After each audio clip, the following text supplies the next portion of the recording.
Welcome everyone to episode 22 of Can We Talk About Your WordPress Projects? Today, we are going to talk about breaking down how to create your pre-proposal process, your repeatable process that you need to have in place for how you handle those pre-proposal activities in preparation for the proposal meeting or questionnaire or whatever you're going to use to do that. I'm sorry, I got momentarily distracted. So a lot of people think that every project's different. Every time you do a proposal, it's different. And that's true to a certain extent. It depends on the requirements for the project. But by having a repeatable process, if you continue to do the same thing the same way over and over, you can pinpoint where you're getting off, where you're not meeting the mark in terms of getting your pre-proposal process in place. Now, as usual, because I'm a slide kind of girl, I've got some slides to show you. I'm going to share my screen right now. If I can figure out which one, I believe it's this one. Share. Yes. All right, I'm going to wait for the slides to come up for just a second. Then we will talk about this. There are 6 different proposal best practices that we talk about inside. Pardon me. I need to take a swig of water.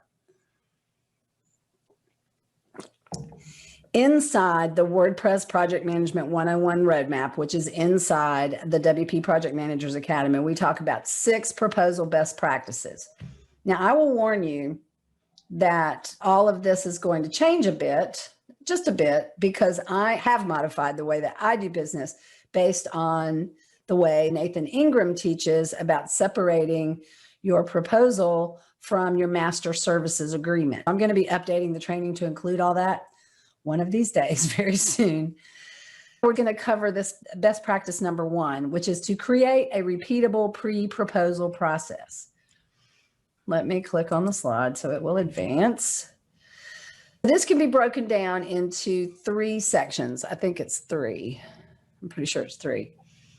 What questions are you going to ask each client at each pre-proposal meeting or in a pre-proposal questionnaire? You don't necessarily have to meet with the client. Meeting with the client is always best because there's just a lot of clues that you can get from whether this is a good fit or not by actually meeting with the client to discuss these pre-proposal questions. But you should have a prepared questionnaire for that and with a list of questions that you're always going to ask. Now, those questions, the answers to those questions are going to lead to other questions. So that's why if you start with the same ones every time, you can enhance that questionnaire over time based on the things that come up each time you use it. What method are you going to use to collect that information from the pre-proposal meeting? We have a free template. You don't even have to join the academy to get it, at least for right now. That's going away, though, because we're going to move all of that inside the academy. But right now, we've got those free templates. If you go to wproadmaps.com, look at the menu options at the top of the page. There's one that says free templates. You can sign up for the templates and not only get this pre-proposal questionnaire, but you can get some other templates that I have out there for public consumption. So are you going to use a questionnaire like I provide, or are you just going to have your own set of questions, or how are you going to do that? I know at least one of our students starts with a web audit, which I believe is free. Maybe it's paid. I'm not sure, but we'll be talking more about that in the coming weeks. There's a number of different methods you can use to collect this information. Which method are you going to use? That's what you need to decide in your pre-proposal process. And how are you going to use that collected information to actually create the estimate? That's the other thing to keep in mind as you're developing these questions or this questionnaire, is to keep in mind, how am I going to use that collected information for the estimate? But you need to make sure that you, pardon me, another drink of water. You need to make sure that you're collecting the proper information that will allow you to do a proper estimate. We cover all that in the Academy. Okay, what are the pre-proposal activities generally? Well, you start with a questionnaire or a meeting or both. And during this meeting, or you walk through with the client, what I do a lot of times, depending on the client, if the first conversation with the client indicates they are super clear on what it is they want, a lot of times I will just leave the questionnaire with the client. When they get it back to me, we'll do a walkthrough meeting so I can make sure I understand their answers to all the questions. I usually do both, but no matter which way you do it, whenever you talk to the client, it's super, super important to take those copious notes, as detailed as you can get. Because I know I write things down and then think, oh, I'll remember that. I'll write it in shorthand. And then I go back a couple of days later, and maybe this is just because I'm old. I don't know. But I'll go back a couple of days later and look at my note and go, I have no idea what that means, especially if I've talked to several other clients in the meantime. So document, document, document. I can't ever say that enough. Here are your minimum pre-proposal questions you need to ask the client, or you need to find out from the client. What type of project is it? Is it a brand new website? Is it a website redesign? Are you moving from one host to another? This can take as an e-commerce project, which takes a lot more time and effort than, say, a 5-page brochure site. It's super important to really define which type of project this is. Then your business objective. There's a reason that this is in red on this slide, because this is the primary goal of that meeting with the client. I tell my students all the time, there are some very seasoned WordPress people who include this question in their pre-proposal discussion with the client, but I find it tends to send the client off the track that you want them to focus on, which is, what is it that you do? What is it that you're trying to accomplish with this website? What are the business goals or the business objectives? How is this website supposed to help your business? Is it supposed to bring in new leads? Is it supposed to educate your clients? Is it supposed to benefit the business? That is the primary objective of this meeting, not the question I hate, which is, what websites do you like? Which websites do you not like? Why do you like those? Why do you not like those?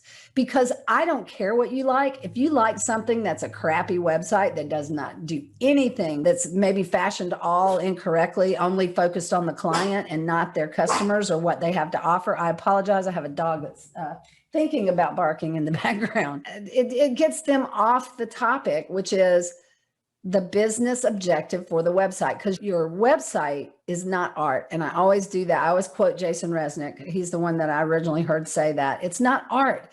It is a marketing tool. We want it to look beautiful, but that's not the primary function, unless you're an artist or a photographer or something where that is super important, or even another designer or designer of any kind of thing where visual is a big deal. Then it's a little bit bigger deal. But for the most part, it is a marketing tool, not art. A good practice for the interviews is to record the phone calls and use a service like rev.com or other Otter AI to get a transcription. That is an excellent idea, and I have done that before. I recorded it on my phone, actually. No, I didn't use Rev or Otter AI to transcribe it. That is a super idea. But I have recorded many, many meetings on my phone. That way, if I can't remember stuff, I will go back and listen to that. The other thing you want to include in these pre-proposal questions, by whichever method you're going to use, is what are the primary functions of the website? That's related to your business objectives, but there might be other functions that they need it to do that are not related specifically to a business requirement, but there still needs to be a function there. For example, they might say, well, I want to be sure that my visitors can search my blogs. That it's an indication to you that one of the primary functions needs to be a search functionality on the website, because a lot of folks don't have that. I don't have it because I don't have that many blog articles. That's going to change soon. I'm getting my New Year's resolutions in place before the end of the year.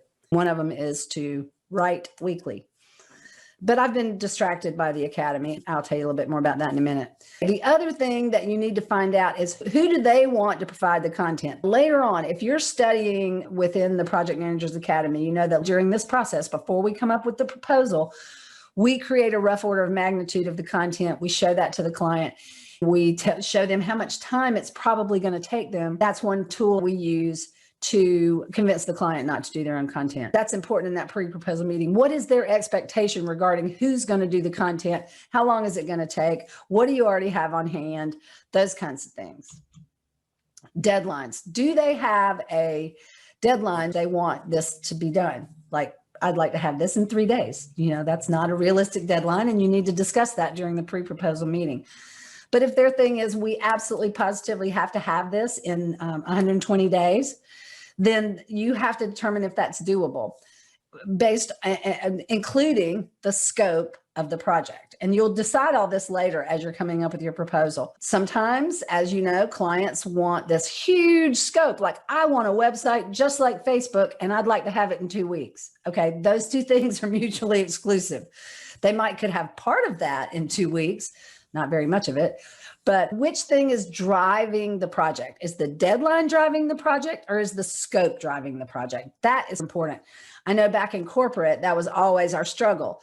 Do we modify the scope to meet this deadline, which has been carved in granite by the executives, or do we try to get the executives to change the date so we can include all of the scope? In most cases, what would happen in corporate, because those deadlines, in banking especially, those deadlines are so hard and fast that it was always adjust the scope. We'll take out this feature and we'll take out that feature. We'll make that a phase 2 so we can meet this deadline. That's really important during the pre-proposal process. What is the budget? This is always a difficult question. We all struggle with it. I'm getting my kitchen renovated. I'm doing cash out refinance to get money to do renovation. I still don't know exactly how much that cash out is going to be, but I've been talking to my contractor, and of course he wants a budget. And you're always afraid, well, if I tell you, let's just use the website for an example. If I tell you I have a budget of $10,000, then your estimate is going to come in at $9,999. You need to explain to the client, you don't estimate that way, that you're going to estimate realistically the time, effort, and value that it's bringing to the client, not necessarily based on their budget. But you have to ask these questions at this point to make sure you're a good fit.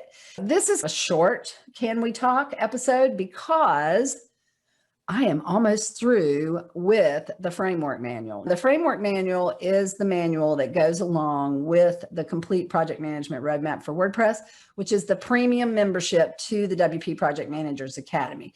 It's been out there as a to be determined delivery date for months. I had it already done. It was done for the previous version of the complete roadmap. It's requiring some modification to match the current project plan and the processes I have in place. If you're new and you're watching this for the first time, or you're watching the replay on YouTube or somewhere, you want to know more about how to do this. First of all, you can get the template off the website at wproadmaps.com. Click on the templates link at the top of the page, and it'll walk you through the rest of the process. If you want to know more about the nitty-gritty details of how to do this, I invite you to join the WP Project Managers Academy. I put update up there in the left-hand corner of this slide because the framework manuals are almost ready. And that is really for the premium students. The free program, a little explanation of what the WP Project Managers Academy is for those who are unaware. It is our course offering for how to learn to do everything regarding project management in relation to a WordPress project. We have a free membership, which is the basic membership that gives you immediate access to the WordPress Project Management 101 roadmap. That's all the basics and a good many templates and done-for-you processes that will help you get a good start towards creating your project management methodology for your agency. When I say agency, even if you're a solo person, you are an agency, whether you like it or not. The premium membership goes into way more detail and gives you way more done-for-you templates and way more done-for-you processes. So I wanted to give the overview of that. You can also get certified as a WP Project Manager Level 1 and Level 2, but you have to finish the WordPress Project Management 101 roadmap before you're given the opportunity to take that exam. Then you can put these badges on social media. You can put them on your website, and when someone clicks on it, it tells them what you did to earn that certification. It's a way to set yourself apart from the general WordPress people, who most people are not focusing on project management. I'm going to be doing a whole webinar on that soon. So I think that's the end of my slides. It is. As I said, this is a little bit shorter than usual Can We Talk episode to break down that pre-proposal process so that I can get back to working on the framework manual, which I'm actually enjoying. I like putting things together in the proper order. And in that framework manual, what it does is it shows every phase, activity, and task of the project plan with the inputs, a description of the process, what are the templates and tools that are available to help you implement that activity or task, and then what the outputs are that may be an input to the next activity or task. It's really helpful. It brings that project plan back into focus in terms of what comes next and then what comes after that. So thanks for watching, guys. Please remember to stay productive, stay strong, and never stop learning. See you later.